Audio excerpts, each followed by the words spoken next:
Begitu Tao merasakan aura pembunuh itu, tubuhnya langsung mundur. Saat ia mundur, aura pembunuh yang dahsyat meledak. Ujung jubah Tao Daoyi tidak sempat keluar. Dalam sekejap mata, jubah itu tercekik hingga berkeping-keping oleh aura pembunuh itu. Begitu Dao melihat pemandangan ini, raut wajahnya sedikit berubah. Jika ia terlambat sedikit, ia pasti sudah mati sekarang. Aura pembunuh ini sangat kuat, tetapi jika kau ingin menemukan warisannya, kau harus meluangkan waktu untuk mencarinya. King Niu maju dan berkata, mencari batu nisan, sungguh menyenangkan menemukan batu nisan. Petik 2. Setelah itu, Dao mulai melihat sekeliling, dan King Niu tidak tinggal diam, ia melihat sekeliling perlahan. Pada saat ini, tanah pegunungan bergetar, dan kemudian di Daoyi dan King Niu yang tak jauh dari sana, terdengar suara keras, tanah tiba-tiba meledak, dan sesosok tubuh bergegas keluar. Baik Daoyi maupun King Niu terkejut. Mata mereka tertuju pada tempat ledakan itu. Wajah Daoyi agak muram, lalu ia memarahi dan berkata, aku menghapusnya. Aku menemukan warisan, tetapi aku dipukuli oleh orang lain. Setelah asap dan debu dari tempat ledakan menghilang, sesosok muncul di depan Daoyi dan King Niu. Ketika Dao melihat sosok itu, ia tidak marah. Ia menunjuk pria itu dan memarahi, aku menghapusnya. Bagaimana bisa kau melakukan sesuatu terhadapmu di mana-mana? Tidak bisakah kau memberi orang cara untuk hidup? Bagaimana bisa kau melakukan ini? Orang yang ditunjuk Daoyi untuk dimarahi adalah Ye Chen. Setelah Ye Chen berpisah dari Taoyi, Ye Chen datang ke sini dan menemukan roh pembunuh di sini. Setelah menyadari bahwa tidak ada jejak yang bisa ditemukan, ia langsung pergi ke bawah. Setelah mengebor tanah, Ye Chen mencari sebuah makam, tetapi ia tidak bisa masuk sama sekali. Tampaknya cara berlatihnya bukanlah yang diharapkan oleh orang bijak Wang. Ye Chen ingin mencoba keras, tetapi ia terkejut dan terbang keluar, dan hanya ada adegan itu. Ye Chen mendengar Daoyi begitu bersemangat dan memarahi. Dia tidak marah, malah tertawa dan berkata, kubilang kenapa kau memarahiku? Setiap orang punya takdir, percuma kau memarahiku. Taoyi memutar matanya dan berkata, aku tidak bisa mewariskan Dao Dharma. Aku tidak bisa memarahi. Ye Chen berkata sambil tersenyum, kali ini aku tidak merampokmu. Kau bisa turun dan melihat-lihat. Kalau beruntung, kau mungkin bisa masuk. Kalau tidak, kau tidak bisa menyalahkanku. Taoyi merenung sejenak, lalu berkata, apa maksudnya? Ye Chen berkata, aku tidak bisa mendapatkan warisan Dao Dharma. Orang bijak Dao Wang seharusnya sedang menunggu seseorang yang cocok untuknya. Jelas, aku terkejut, jadi aku tidak bisa mendapatkannya. Kau masih punya kesempatan. Begitu Taoyi mendengar ini, dia langsung bersemangat dan berkata, aku akan memberitahumu, bukan giliranmu untuk melakukan semua hal baik. Feng Shui berbalik dan datang ke rumahku tahun ini. Ye Chen tertawa getir, lalu Daoyi tak sabar untuk melompat ke dalam lubang tempat Ye Chen terguncang. Ye Chen pun ikut melompat turun dengan rasa ingin tahu untuk melihat apa yang terjadi. Setelah mereka turun, sebuah makam besar muncul di hadapan Daoyi. Daoyi semakin bersemangat ketika melihat makam itu. Kalau mau masuk ke makam, harus buka pintunya dulu. Tadi aku coba, lihat saja, dari sini aku langsung terguncang ke tanah, kata Ye Chen. Daoyi tersenyum dan berkata, jangan serakah. Kamu tidak mau mendengarkan. Kalau bukan karena kamu, jangan paksa. Lihat saja bagaimana aku bisa membuka pintu makam itu. Begitu Daoyi berbicara, ia pun pergi ke gerbang makam. Setelah mengamati gerbang dengan saksama, ia melihat banyak rune terukir di pintu. Rune-rune ini begitu rumit sehingga orang biasa tidak bisa memahaminya. Setelah melihat rune di pintu makam, Daoyi mulai meraba-raba. Tak lama kemudian, rune di pintu tiba-tiba menyala. Kemudian, pintu makam mengeluarkan suara, klik, seperti mekanisme di awal. Kemudian, dalam sekejap mata, kekosongan di sekitar Daoyi berputar dan berputar, lalu Daoyi menghilang dalam sekejap. Ketika Ye Chen melihat pemandangan ini, ia sedikit tertegun, lalu tersenyum dan berkata, benar saja, Raja Bijak sedang menunggu penerus yang sebenarnya. Sepertinya Daoyi benar-benar beruntung kali ini. Ketika Ye Chen melihat Daoyi menghilang, ia tidak tinggal diam. Ia bergegas naik ke gua dan berkata kepada King Niu, Daoyi sekarang sedang menerima warisan. Kamu bisa menunggunya di sini. King Niu berkata, anak ini benar-benar beruntung. Ye Chen tersenyum lalu pergi. Setelah Ye Chen pergi, King Niu berbaring di mulut gua dan menunggu perlahan. Ye Chen Fei meninggalkan pegunungan, lalu mulai berputar-putar di antara langit dan bumi. Ia merasa telah jatuh di tempat yang tepat. Meskipun ia tidak bertemu kuil Tao lagi dan lagi, ia juga melihat banyak jejak pertempuran yang mengerikan dan memiliki sedikit pemahaman yang berbeda. Tidak perlu terus tinggal di ashram pamungkas ini. Lebih baik aku menginjakan kaki di jalan Senyu dulu. Setelah beberapa hari, Ye Chen Fei memutuskan untuk meninggalkan dojo pamungkas. Setelah Ye Chen memutuskan, ia mulai kembali dan tiba di pintu keluar. Di pintu keluar, Ye Chen berhenti di pintu keluar, lalu berkata, Tuan Jiu Jian Sage, untuk warisan lamamu, bisakah kau membantuku kali ini? Tidak membantu. Pendekar 9 pedang langsung menolak Ye Chen. Ye Chen tampaknya sudah tahu hasilnya, dan tidak ada kerugian. Ia berkata sambil tersenyum, apakah kau benar-benar tidak memikirkannya? Jika kau mati, aku harus menunggu. Lagi pula, ada terlalu banyak orang yang ingin mewarisi dariku. Jika aku tidak menyukainya, tidak ada yang bisa mendapatkannya. Jika aku menyukainya, itu nyawanya, kata orang bijak 9 pedang. Ye Chen mendengar ucapan itu dan berkata sambil tersenyum, baiklah, karena kau selalu berkata begitu, aku tidak punya apa-apa untuk dikatakan, tapi aku yakin tidak ada yang lebih cocok daripada saudara-saudaraku. Sage 9 pedang tidak berbicara lagi. Ye Chen menarik napas dan tidak mengatakan apa-apa lagi. Karena Sage 9 pedang tidak mau membantu, ia harus mengandalkan dirinya sendiri. Ye Chen berjalan keluar dari dojo tertinggi. Di luar dojo tertinggi, masih banyak orang yang menunggu. Orang-orang ini adalah orang-orang kuat dari berbagai kekuatan. Ketika mereka melihat Ye Chen, mereka semua menatap Ye Chen. Tatapan, mata Ye Chen sedikit tenggelam dan tetap tenang. Kemudian ia mengorbankan perahu di sisi lain dan berdiri di atas perahu. Ia berencana untuk segera pergi. Namun, 9 pedang di belakangnya terlalu mencolok. Begitu mereka keluar, mereka dikenali oleh banyak orang kuat. Mereka semua menatap 9 pedang di belakang Ye Chen dengan heran. Ye Chen merasakan tatapan mata orang-orang ini, dan hatinya mencelos, dan jalan yang gelap itu tidak baik.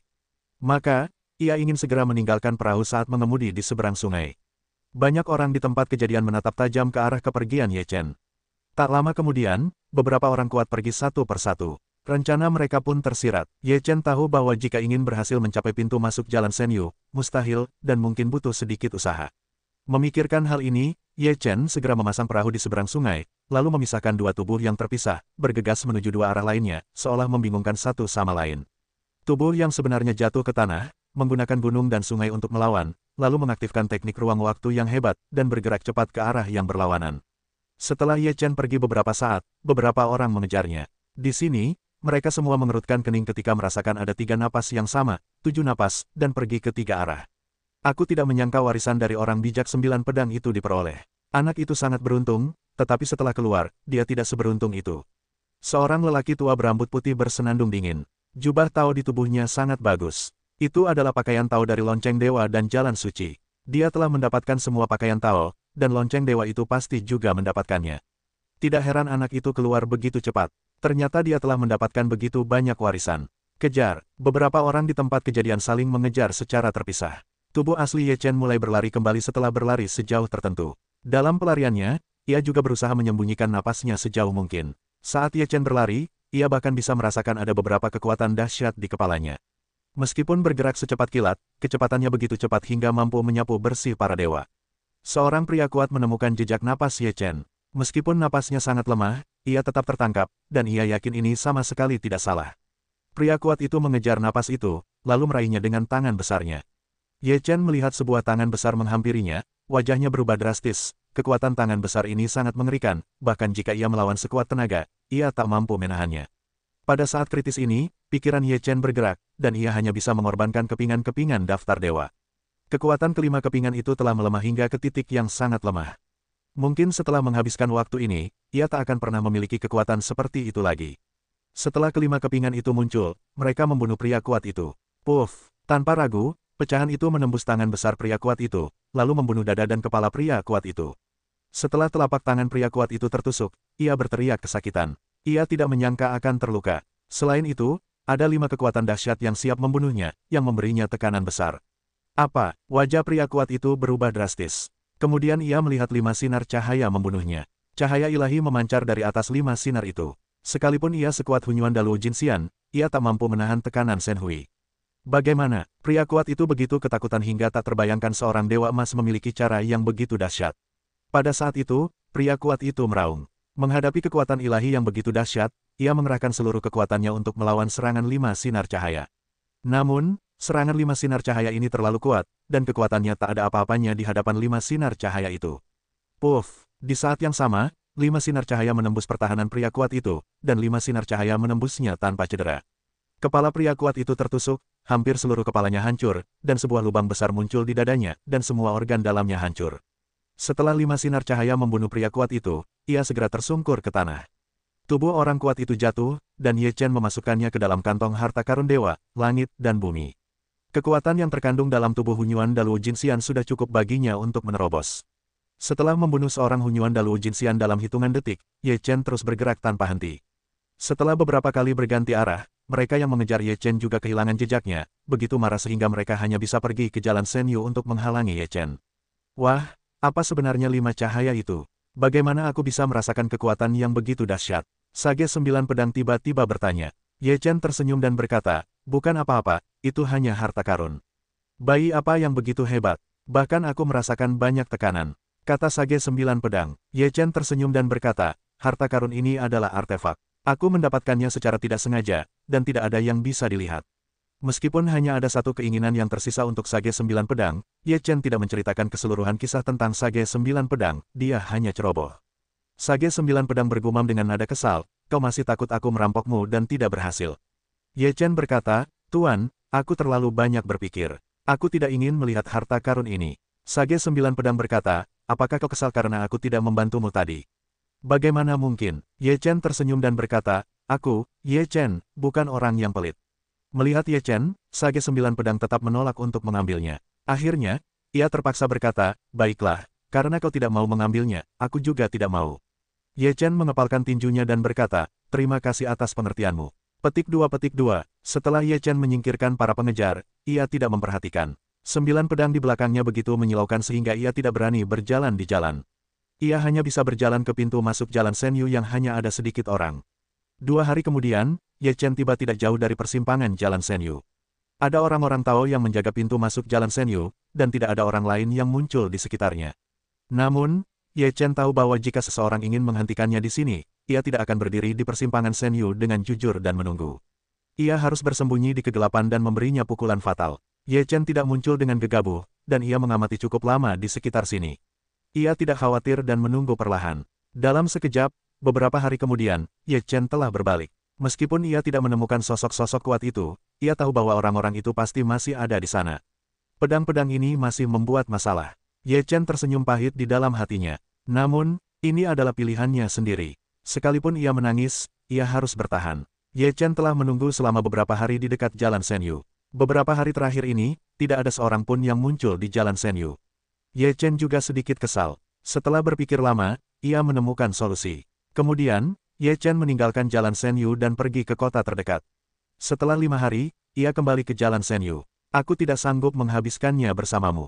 Ye Chen menggertakkan giginya, lalu mengeluarkan sebuah fansen, lalu menyandang 9 pedang panjang di punggungnya. Seperti 9 pedang pada umumnya, 9 gagang pedang tersebut memiliki bentuk dan tampilan yang sama. Jika tidak diperiksa dengan cermat, mereka akan sangat sulit dibedakan. Inilah yang Ye Chen lakukan selama ini. Ia menemukan seorang pandai besi di kota dan meminta pandai besi tersebut untuk membuat 9 pedang yang identik sesuai dengan bentuk 9 pedang tersebut. Ye Chen membawa 9 pedang di punggungnya, yang tampaknya tidak berbeda dengan tubuh aslinya.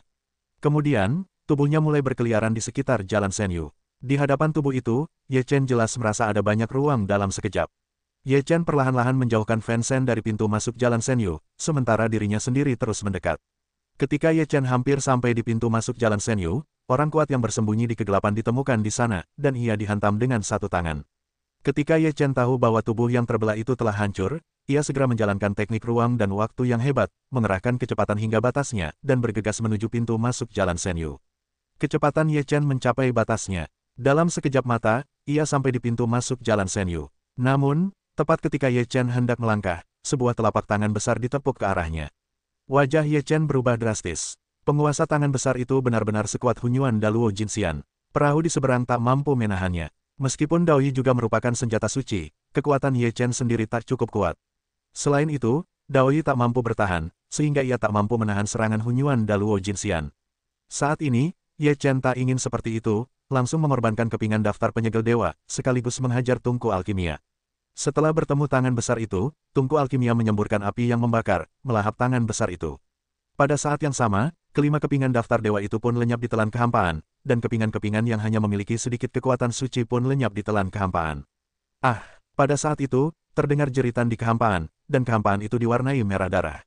Tangan besar itu pun terbakar oleh api tungku alkimia. Ketika Ye Chen menyadari bahwa dirinya baik-baik saja, ia segera mengambil kembali pecahan daftar dewa dan tungku pemurnian, lalu berbalik dan bergegas menuju jalan Senyu.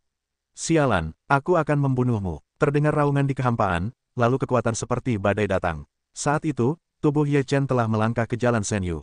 Badai menghantam pintu masuk jalan Senyu. Sebagian kekuatan memasuki jalan Senyu, dan pintu masuk jalan Senyu bergetar. Subuhua, apa yang ingin kau lakukan? Saat itu, Minuman dingin datang, seorang lelaki tua berambut putih muncul di pintu masuk Jalan Senyu, menatap jalan kosong dengan wajah muram. Kalian keluarga Su benar-benar semakin berani sekarang. Beraninya kau melakukannya di Jalan Senyu.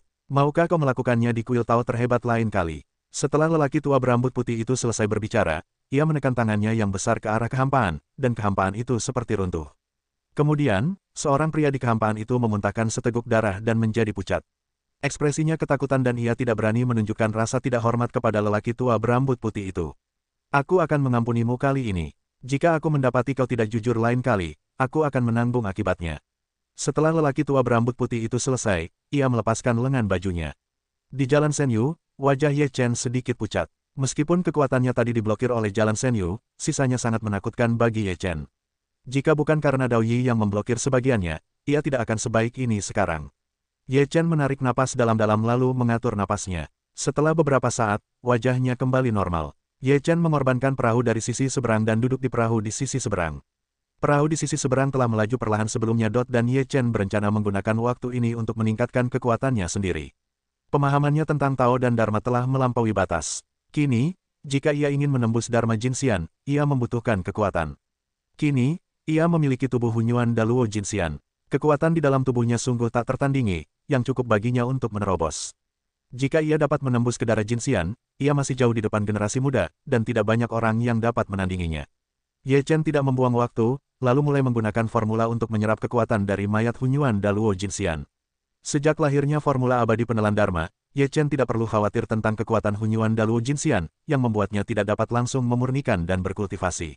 Formula Daluo Paxian dapat sepenuhnya mengatasi masalah ini. Ye Chen menyerapnya dengan gila-gilaan. Setelah sekitar 1 hari, mayat Hunyuan Daluo Jinxian mulai menyusut. Kekuatan agung terus-menerus memasuki tubuh Ye Chen. Ye Chen memadatkan kekuatan ini, lalu mulai memengaruhi ranah Daluo Jinxian. Terdapat perbedaan besar antara 9 puncak Daluo Jinxian dan Jinxian, yaitu perbedaan antara langit dan bumi.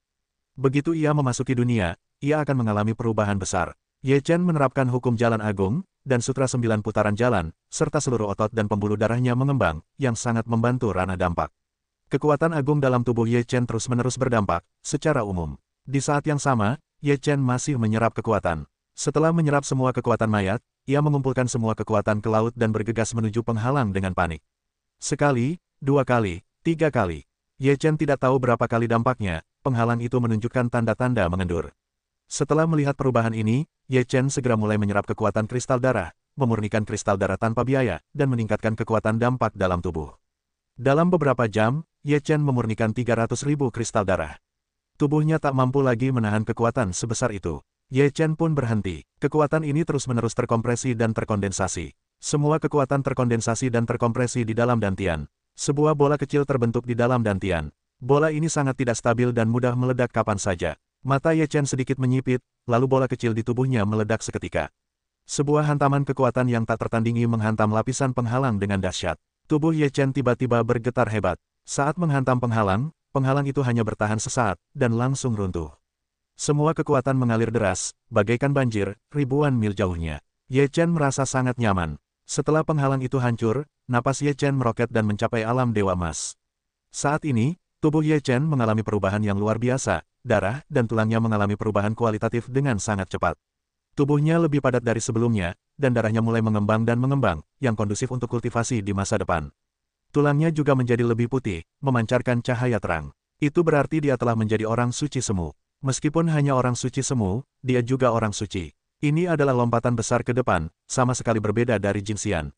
Pada saat ini, Ye Chen tiba-tiba merasakan sakit yang tajam di benaknya, dan kemudian, gambaran yang kabur itu muncul lagi, tetapi kali ini lebih jelas, tetapi masih tidak dapat memahaminya. Ye Chen menutupi kepalanya dan berusaha tetap terjaga, mencoba melihat apa itu. Kemudian, darah di tubuh Ye Chen mulai mendidih.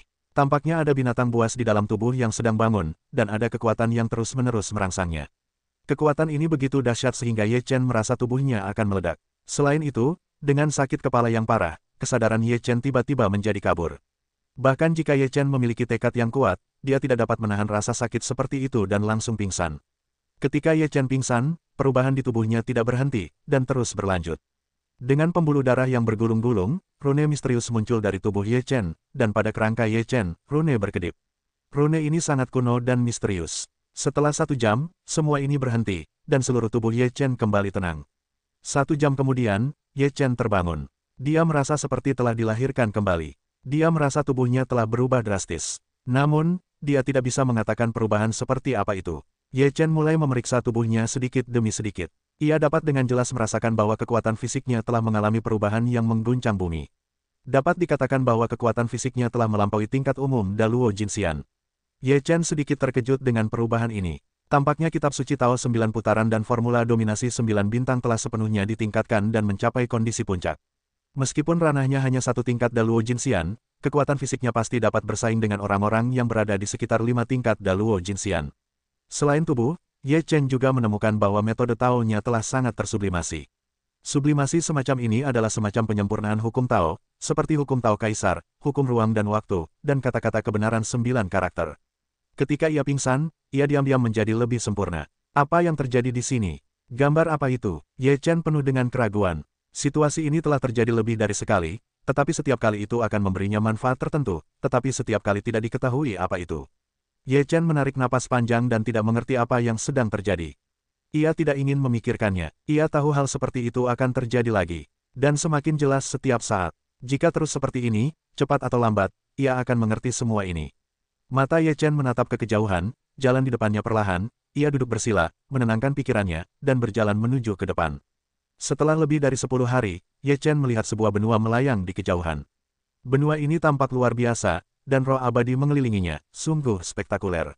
Sungguh luar biasa memiliki roh abadi yang begitu kuat. Kekuatan orang-orang di daratan diperkirakan sangat kuat. Sepertinya pilihanku untuk menerobos darah Jinxian tepat. Ketika Ye Chen melihat daratan, ia menghela napas. Kemudian, perahu lainnya tiba di sekitar daratan ini. Ye Chen menepikan perahu di sisi lain, dan berjalan menuju benua ini. Namun, ketika Ye Chen memasuki benua ini, angin puyuh tiba-tiba bertiup di jalan Senyu. Pusaran angin itu sangat dahsyat, seolah-olah ribuan pasukan telah membunuhnya. Ye Chen tertegun sejenak. Saat tertegun, ia merasakan sekelompok napas kuat menyerbu ke arahnya. Ye Chen terkejut lagi, dan kemudian ia melihat serangkaian sosok muncul di hadapannya. Orang-orang ini datang ke arahnya dengan kecepatan yang sangat cepat. Tepatnya, targetnya bukan dirinya, melainkan benua ini. Ye Chen sedikit terkejut. Bagaimana bisa begitu banyak orang muncul di jalan Senyu? Apakah orang-orang ini semua dari jalan Senyu?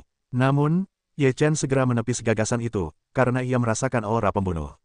Orang-orang ini jelas bukan dari jalan Senyu, tetapi dari target, mereka akan menyerang sebidang tanah ini.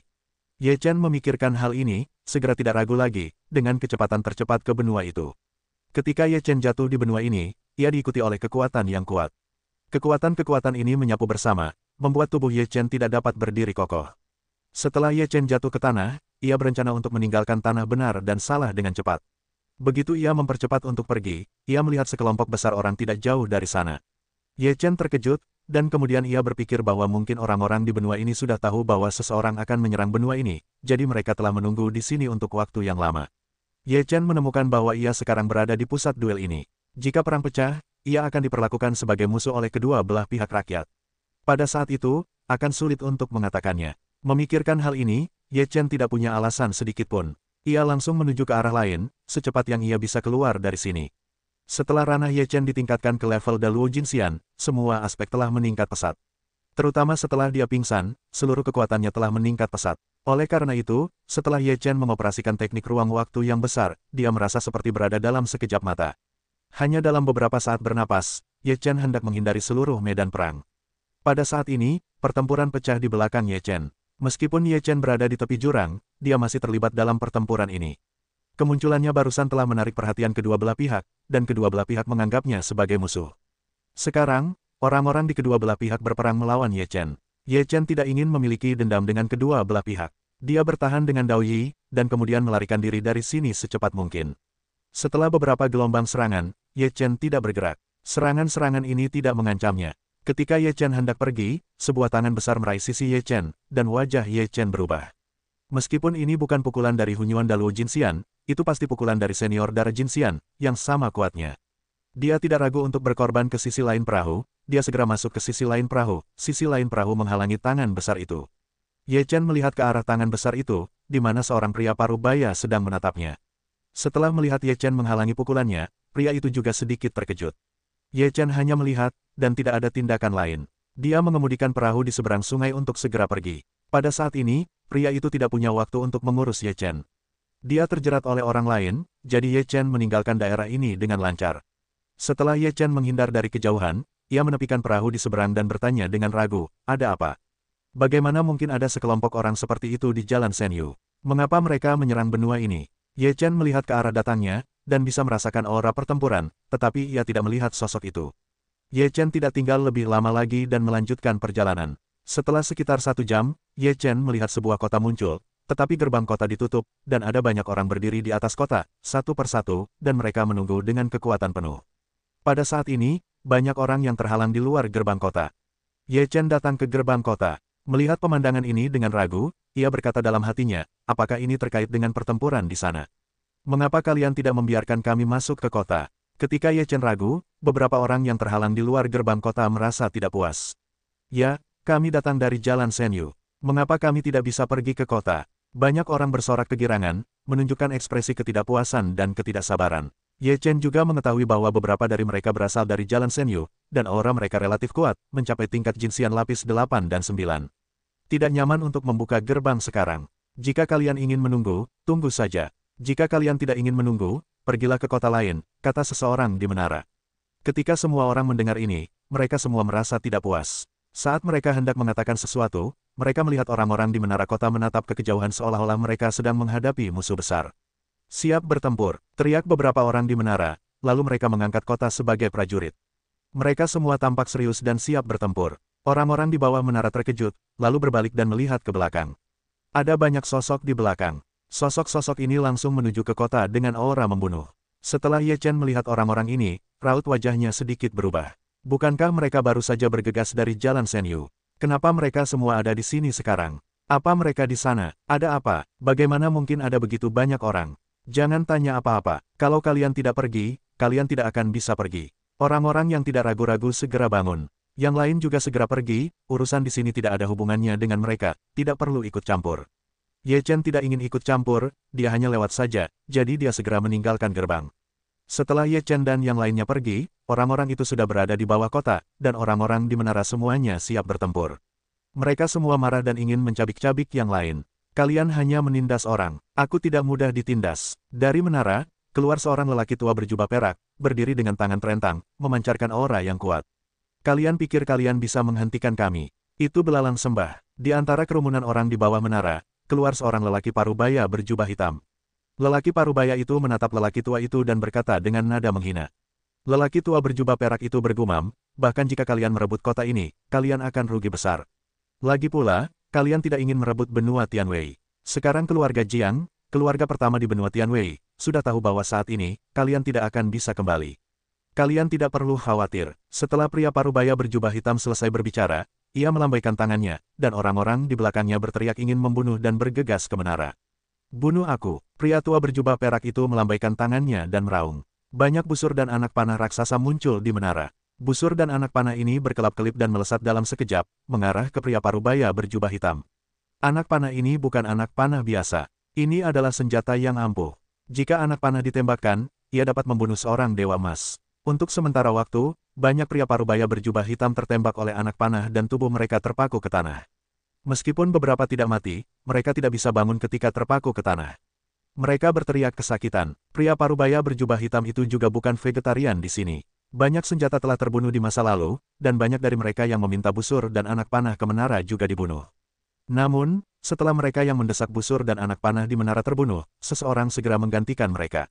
Kecepatan penggantian sangat cepat dan teratur, dan tidak ada kepanikan sama sekali. Jelas, ini dipraktikkan, jika tidak, tidak akan ada pemahaman diam-diam. Busur dan anak panah terus ditembakkan, pria parubaya berjubah hitam di sini menderita beberapa kerugian besar, dan tidak dapat bergegas ke menara kota. Setelah melihat pemandangan ini, pria parubaya berjubah hitam segera bergegas keluar. Dengan lambaian tangannya yang besar, ia melihat kekuatan yang kuat. Setelah melihat pemandangan ini, pria tua berjubah perak di menara juga segera bergerak. Ia juga memainkan kekuatan murni dan bertabrakan dengan kekuatan pria parubaya berjubah hitam. Di masa lalu, kedua belah pihak telah kembali. Ye Chen tidak pergi jauh. Ia menyaksikan pemandangan dari kejauhan, dan kemudian mendengar percakapan mereka. Meskipun situasi yang tepat tidak dapat diketahui berdasarkan percakapan ini, ia memiliki firasat kuat bahwa pertempuran ini akan berdampak besar pada benua Tianwei. Ye Chen tidak lagi memperhatikan pertempuran berikutnya. Ia segera meninggalkan medan perang, lalu berjalan lurus ke depan. Sekitar 2 jam kemudian, Ye Chen melihat kota lain. Gerbang kota terbuka, tetapi banyak orang berdiri di sana. Wajah semua orang tampak serius, seolah menunggu sesuatu. Ye Chen menduga dalam hatinya bahwa orang-orang ini juga takut sekelompok pria parubaya berjubah hitam akan membunuh mereka, jadi mereka menunggu di sini dan tidak berani lengah sedikitpun. Namun, kota itu terbuka, menunjukkan bahwa kota itu dijaga oleh orang-orang kuat yang tak kenal takut, atau ada semacam keberuntungan bahwa pihak lain tidak akan melewati kota sebelumnya untuk mendatangi mereka. Ye Chen memasuki kota, dan suasana di kota itu terasa agak berat. Meskipun banyak orang berlalu lalang di jalanan yang ramai, wajah semua orang tampak sedikit khawatir. Ye Chen tidak tahu persis berapa banyak masalah yang telah ia hadapi. Ia begitu ketakutan. Ia memasuki sebuah restoran dengan banyak anggota keluarga, lalu mencari tempat duduk dan duduk. Jika dia ingin mendapatkan informasi, itu adalah tempat terbaik. Lagi pula, orang-orang ini tampak sedih dan tertekan. Mereka suka minum untuk menghilangkan kekhawatiran. Setelah minum, mereka akan mengatakan beberapa patah kata lagi, jadi Ye Chen juga mendengar beberapa informasi yang relevan. Menurut narasi orang-orang di restoran ini, Ye Chen memilahnya, dan mungkin memang begitu. Sebulan yang lalu, Tianwei masih sepi, semuanya berjalan normal, dan jalan Senyu telah dibuka. Namun, tiba-tiba, sekelompok besar orang datang dari jalan Senyu. Awalnya, mereka mengira mereka adalah orang-orang berbakat dari jalan Senyu. Namun kemudian, diketahui bahwa setelah mereka datang, mereka langsung menyerang kota. Pertempuran yang Ye Chen saksikan barusan telah terjadi sekali, dan orang-orang itu dikalahkan dan kembali ke rumah. Kemudian, sebuah pesan keluar bahwa ada artefak yang sangat kuat di benua Tianwei. Artefak ini adalah peninggalan dari alam dewa saat kehancuran besar. Alasan mengapa orang-orang itu membunuh Tianwei adalah karena mereka menginginkan artefak itu berada di Tianwei. Namun, tidak seorang pun di benua Tianwei yang mengetahuinya, bahkan keluarga pertama, keluarga Jiang. Setelah keluarga Jiang menanyakannya, mereka tahu bahwa ini adalah hasil perhitungan orang-orang di daratan Tianji. Berita itu menyebar dengan cepat dan menyebar ke telinga orang-orang yang membunuh mereka. Dan hingga saat ini, tidak ada yang tahu siapa yang dibunuh oleh orang-orang dari Jalan Senyu dan dari mana mereka berasal. Setengah bulan setelah peristiwa itu, sebuah situs pertempuran peninggalan periode keruntuhan besar muncul di benua Tianwei. Di situs ini, beberapa orang menemukan keajaiban. Menurut deskripsi, ada tempat yang sangat istimewa di situs tersebut, di mana ada cahaya ilahi yang melonjak dan diselimuti, tidak ada yang tahu apa yang ada di dalamnya, dan tidak ada yang bisa masuk. Sebelum seseorang mencoba masuk, mereka hampir terbunuh. Setelah itu, beberapa Hunyuan Daluo Jin Xian ingin masuk. Satu Hunyuan Daluo Jin Xian terbunuh dan yang lainnya terluka. Sejak itu, tidak ada yang berani mengambil risiko dengan mudah. Dan berita ini juga menyebar ke telinga orang-orang itu terbunuh lagi, tujuannya adalah untuk keajaiban itu. Ye Chen juga sedikit terkejut mendengar bahwa ada keajaiban di reruntuhan medan perang. Ye Chen memiliki minat yang kuat. Setelah dia keluar dari restoran, dia langsung berjalan keluar kota dan pergi ke reruntuhan medan perang. Situs medan perang agak jauh dari kota, bahkan jika itu terbang, itu akan memakan waktu setengah bulan. Ye Chen terbang jauh-jauh. Ketika bertemu sebuah kota di tengah perjalanan, ia memasuki kota itu untuk menanyakan situasi terkini. Lagi pula, semakin dekat kami dengan reruntuhan medan perang, semakin banyak berita yang beredar. Setelah semua ini, Ye Chen juga mendengarnya. Ia mengetahui bahwa keluarga Jiang kini telah terlibat dalam masalah ini, dan berencana mengirim seseorang untuk berdiskusi dengan orang-orang itu. Jika mereka tidak dapat mencapai kesimpulan, keluarga Jiang akan mengambil tindakan. Di sisi lain, keluarga Jiang telah berusaha menemukan cara untuk memasuki keajaiban itu, untuk melihat apakah benar-benar ada artefak yang kuat di dalam keajaiban itu. Namun, keluarga Jiang telah mencoba beberapa kali dan menggunakan banyak cara, tetapi mereka tidak dapat memasuki keajaiban. Sebaliknya, mereka hampir membunuh seorang lelaki tua 7 lantai dari Hunyuan Daluo Jin Xian. Saat ini, keluarga Jiang tidak berani bertindak gegabah. Mereka hanya bisa mencoba cara lain. Bagaimanapun, Shen Hui muncul, 9 dari 10 hal dengan alam dewa, bahkan jika itu bukan artefak yang kuat, artefak biasa pun luar biasa.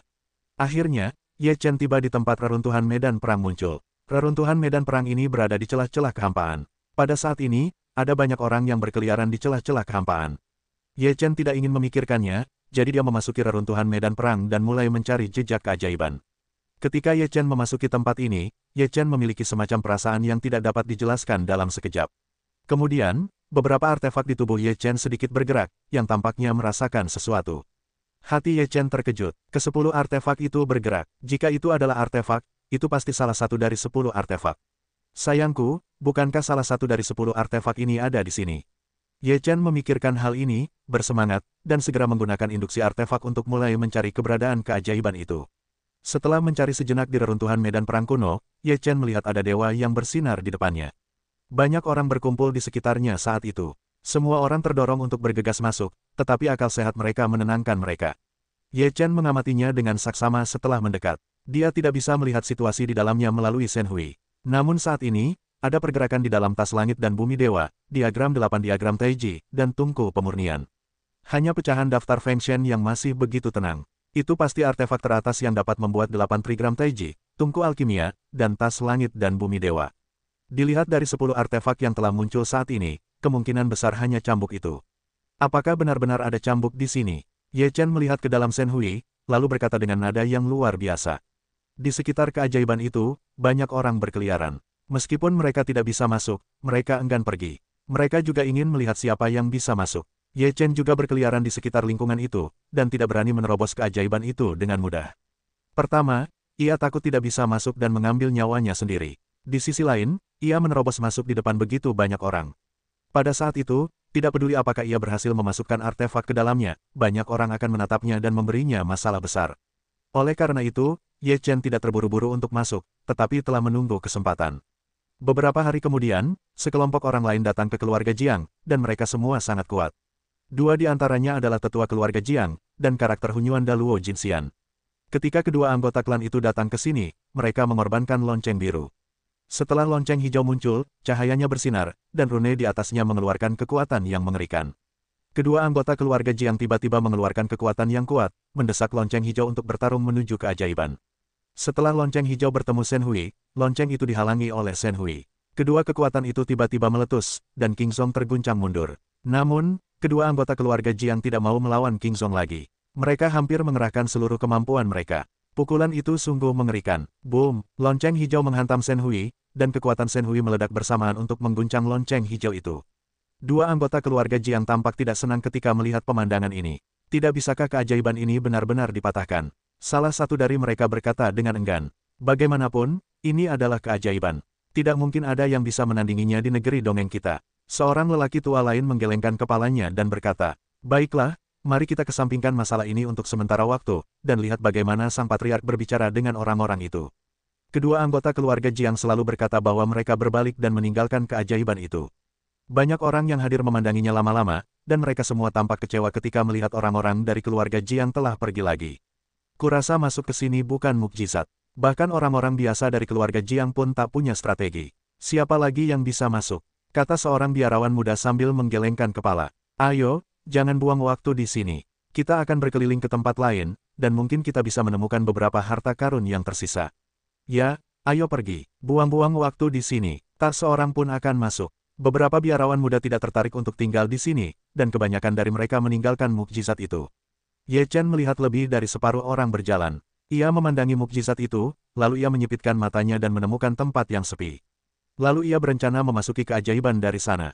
Namun, setelah memikirkannya, ia masih ragu-ragu. Sekarang ia tidak tahu apa yang terjadi. Jika ia terhalang oleh keajaiban saat masuk, bukankah hidupnya akan dijelaskan? Ketika ia memikirkan hal ini, Ye Chen terpisah dari tubuhnya. Setelah pemisahan itu muncul, ia berjalan menuju keajaiban itu sambil membawa sepotong pecahan daftar dewa.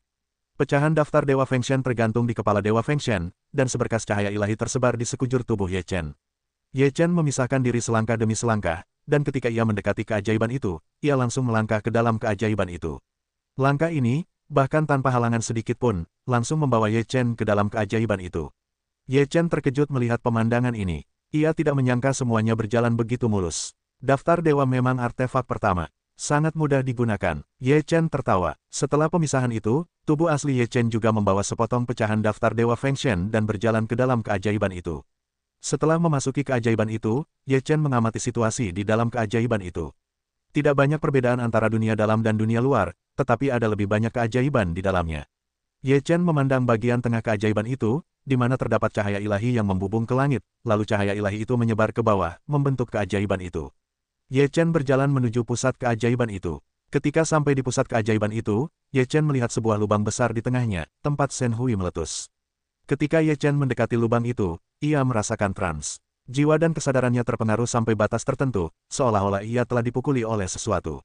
Ye Chen terkejut dan langsung menggantungkan kepalanya dengan pecahan-pecahan daftar Dewa Angin. Setelah melindungi dirinya dengan daftar Dewa Angin, Ye Chen tidak merasa pusing. Apakah benar-benar ada cambuk di sini? Merasa seperti itu, Ye Chen mulai yakin bahwa itu adalah cambuk. Dengan artefak pertama Feng Shenbang, Ye Chen menjadi lebih berani. Ia mengorbankan kelima pecahan daftar Dewa Angin dan menggantungkannya di kepalanya. Kemudian, ia langsung melompat ke dalam lubang itu. Lubang itu terlalu dalam untuk melihat dasarnya. Setelah Ye Chen melompat masuk, ia jatuh ke tanah beberapa saat kemudian. Setelah jatuh ke tanah, Ye Chen melihat sekeliling. Ini adalah ruang yang sangat luas, sungguh luar biasa. Namun, di ruang ini, terdapat cambuk hitam yang menggantung, memancarkan semua keagungan ilahi. Ini benar-benar cambuk. Mata Ye Chen berbinar ketika melihat cambuk itu. Kemudian, tungku alkimia, 8 diagram Tai Chi, dan kantong surga dan bumi para dewa semuanya bereaksi. Dalam 10 peringkat artefak teratas, cambuk berada di posisi kedua, tungku pemurnian di posisi keempat, 8 diagram Tai Chi di posisi ketujuh, dan kantong surga dan bumi ilahi di posisi ke-10. Berdasarkan peringkat, tungku alkimia, Taiji Bagua, dan kantong dewa langit dan bumi berbisik dan mencambuk-cambuk dewa. Ketika mereka bertemu cambuk, mereka tentu harus bereaksi. Cambuk adalah artefak terkuat selain daftar dewa. Cambuk adalah serangan khusus terhadap jiwa. Begitu cambuk dipukul, jiwa akan musnah. Ketika cambuk bertemu dengan pecahan daftar dewa, tubuhnya juga sedikit gemetar, seolah-olah tungku alkimia telah bertemu dengannya. Cambuk, kau baik-baik saja? Tanya Ye Chen ragu-ragu. Cambuk itu sedikit gemetar, tetapi tidak berbicara. Tampaknya dibandingkan dengan trauma yang diderita selama kekecewaan besar, ia belum pulih sepenuhnya. Setelah Ye Chen melihat ini, ia dengan hati-hati mengulurkan tangan untuk memegang gagang cambuk. Ia menariknya sedikit, seolah-olah ia tidak ingin dipegang oleh Ye Chen. Ye Chen tertegun sejenak. Ia menatap cambuk itu tanpa sadar. Ia sedikit gemetar, sepertinya ia ingin mengungkapkan sesuatu, tetapi ia tidak begitu memahaminya. Ye Chen menatapnya cukup lama sebelum berkata, "Cambuk, apa kau takut jiwaku tak sanggup?" Cambuk itu bergetar, seolah merespons Ye Chen. Setelah mendapat jawaban seperti itu, Ye Chen tertawa dan berkata, "Coba saja dulu." Setelah itu, Ye Chen memisahkan tubuhnya, yang mengarah ke cambuk itu. Kali ini ia tidak mundur. Ye Chen memegang gagang cambuk itu. Saat memegang gagang cambuk, jiwa Ye Chen terasa seperti tersengat listrik. Ia tak bisa menahan gemetar hebat sesaat. Seluruh tubuhnya menjadi tak sadarkan diri dan sulit untuk berdiri teguh dalam pertempuran. Ye Chen terkejut dan segera melepaskan cambuk itu, dan jiwanya pulih. Serangan jiwa yang kuat, begitu kuat, kekuatannya begitu dahsyat. Ye Chen terkejut dan menatap cambuk itu. Kemudian, Ye Chen tidak berani menyentuh cambuk itu begitu saja. Ia berkata, "Apakah kau akan lahir sekarang?" Cambuk itu bergoyang dan maknanya jelas. Ye Chen bertanya, "Sekarang banyak orang di luar sana yang iri padamu. Mereka berjuang untukmu. Jika kau lahir sekarang, itu tidak baik untukmu." Cambuk itu bergetar dan mengeluarkan kekuatan ilahi yang dahsyat, lalu sebuah kekuatan meledak. Ye Chen merasakan pusing yang hebat, dan jiwanya diserang dalam sekejap. Tapi itu hanya sesaat, rasanya seperti mencambuk untuk menunjukkan kekuatannya. Ye Chen berkata dengan senyum pahit, "Orang-orang di negeri dongeng tidak tahan denganmu. Jika kau lahir sekarang, itu bukan hal yang buruk. Setidaknya benua ini bisa sedikit lebih damai." Alasan mengapa daratan Tianwei diserang adalah karena keberadaan artefak. Jika artefak itu sendiri lahir dan lenyap, mereka yang menyerang dari jalan Shenyu tidak akan terus menyerang. Tepat setelah Ye Chen memasuki keajaiban, sekelompok orang muncul di luar keajaiban. Beberapa dari mereka tampak garang, tetapi setelah melihat keajaiban itu, mereka masih berseri-seri karena kegembiraan. "Kami sudah mencoba berkali-kali, dan keajaiban itu tidak bisa masuk sama sekali." Di antara mereka, seorang pria parubaya berkata dengan sikap heroik, "Kau tidak bisa masuk, bukan berarti kami tidak bisa masuk." Pria parubaya lainnya mencibir dengan nada meremehkan. Setelah mendengar itu, pria parubaya Yingwu berkata dengan dingin, "Mari kita lihat seberapa kuat dirimu." Pria parubaya lainnya mencibir, lalu berkata kepada beberapa tetua kuat di sekitarnya, "Terserah kau. Buka keajaiban itu, dan kita bisa mendapatkan artefaknya." Pada saat itu, siapa di negeri peri yang berani melawan kita? Setelah pria parubaya itu selesai berbicara, para tetua berdiri. Mereka adalah kekuatan Hunyuan Daluo Jinxian. Setelah mereka keluar, mereka semua menghembuskan napas yang kuat. Kemudian, sebuah tombak muncul di tangan semua orang. Tombak itu memadatkan kekuatan abadi yang dahsyat dan menjadi cemerlang. Kemudian, tombak itu dikorbankan. Dalam sekejap mata, beberapa tombak menusuk keajaiban itu. Saat bersentuhan, keajaiban itu, bang, dan mengeluarkan kekuatan dahsyat, yang langsung menghentakkan tombak itu kembali. Wajah para lelaki tua itu sedikit muram, lalu mereka semua menyemburkan seteguk darah ke tombak itu. Setelah tombak itu menyatu dengan darah, tombak itu terus bergetar dan meletus dengan kekuatan yang lebih dahsyat. Tombak itu kembali menghantam, bagaikan pelangi, dan langsung mengenai keajaiban itu. Tumbukan ini, keajaiban itu cemerlang, dan ujung tombaknya hancur berkeping-keping. Sebuah kekuatan murni menyebar, menghentakkan para lelaki tua itu kembali.